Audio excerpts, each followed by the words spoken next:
Welcome to Podkey Slopcast, where cheaper inference and messier AI trade-offs collide.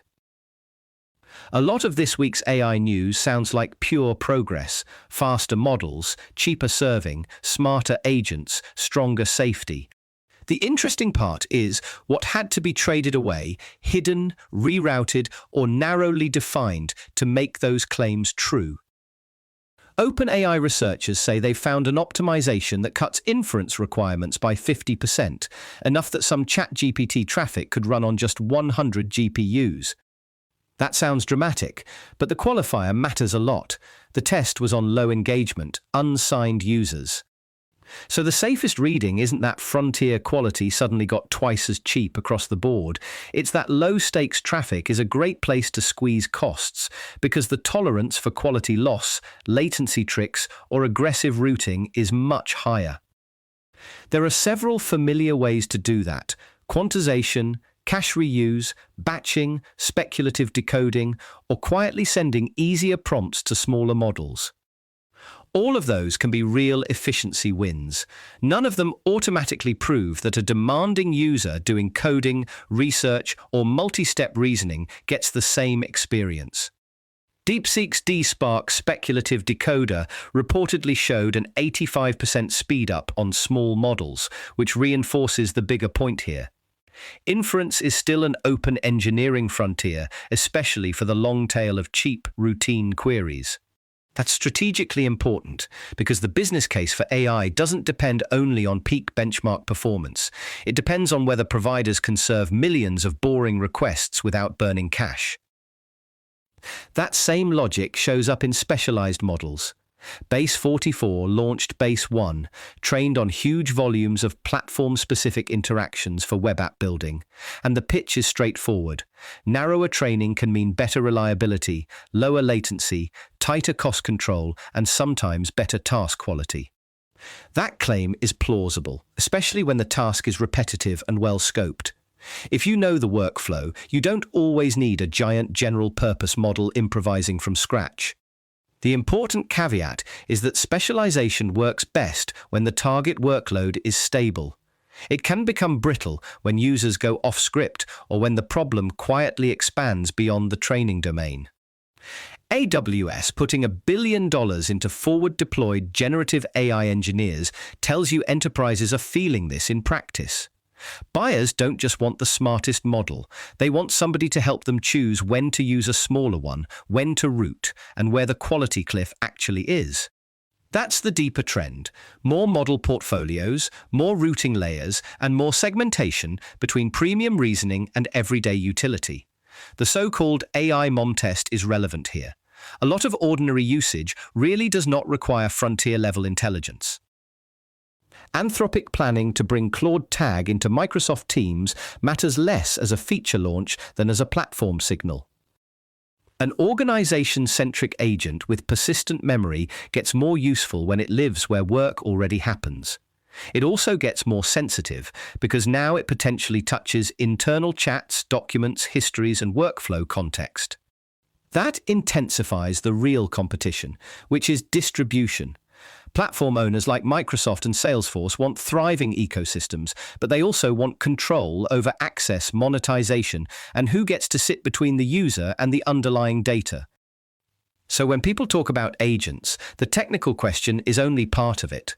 The commercial question is who owns the doorway, and the governance question is who decides what an agent is allowed to remember, retrieve, or act on.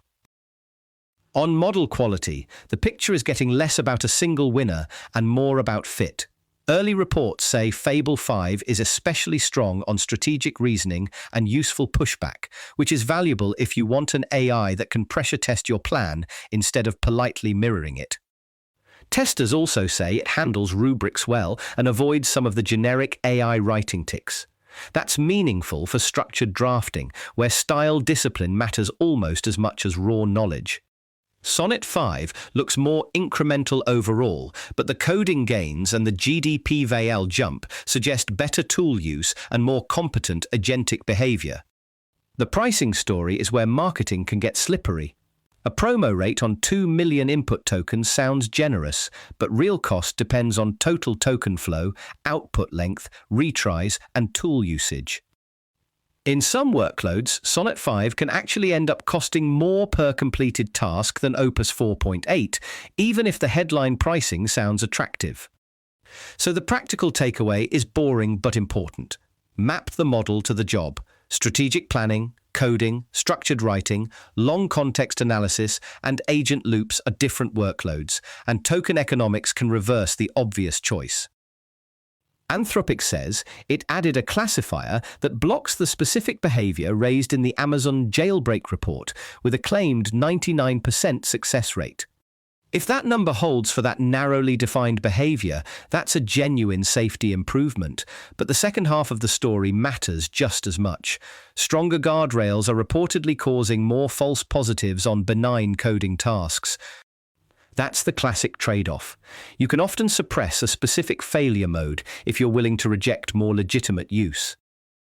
The tension gets sharper because Anthropic isn't publicly detailing what changed, and critics like Dean Ball argue that opaque commitments become a trust problem once companies are receiving export control clearance and operating in a policy environment that relies on credibility. There's a real governance issue here. Regulators want evidence that labs can manage risk. Developers and policymakers also want enough transparency to judge whether a safety claim is substantive, overfit, or costly in ways the vendor isn't foregrounding. And if frontier releases start going through subjective case-by-case review, even something like a 2-week review can become a bottleneck if the standards aren't clear. That doesn't mean review is wrong, it means opaque review doesn't scale well. KPMG's analysis of 1.4 million workplace AI interactions points in a pretty grounded direction. The highest impact users weren't treating AI like a vending machine. They framed problems clearly, guided the model's reasoning, challenged outputs, and iterated. In other words, they used AI more like a junior thought partner than a one-shot answer engine. That matters because it suggests part of the capability gap people attribute to the model is actually a workflow gap in the human. The encouraging part is that these behaviors are teachable. If that's right, a lot of enterprise AI ROI may come less from the next benchmark jump and more from training people to collaborate with the systems they already have. Then there's the physical layer people like to forget. SpaceX's Memphis Colossus data center drew criticism over gas turbine emissions, and the company's response included half-price Starlink service and free hardware for nearby residents. As a community concession, that may be politically useful. As an answer to environmental and regulatory concerns, it's obviously incomplete. A discount can compensate some locals for inconvenience.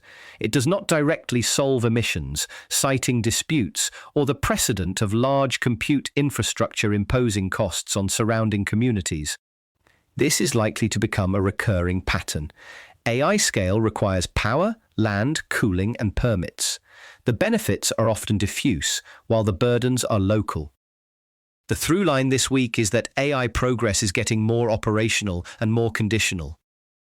Cheaper inference, safer models, smarter agents, and better collaboration all sound clean in headlines, but each one depends on constraints, trade-offs, and who gets to define success. That's it for Podkey Slopcast. This episode was generated by Podkey. Create your own at podkey.fm.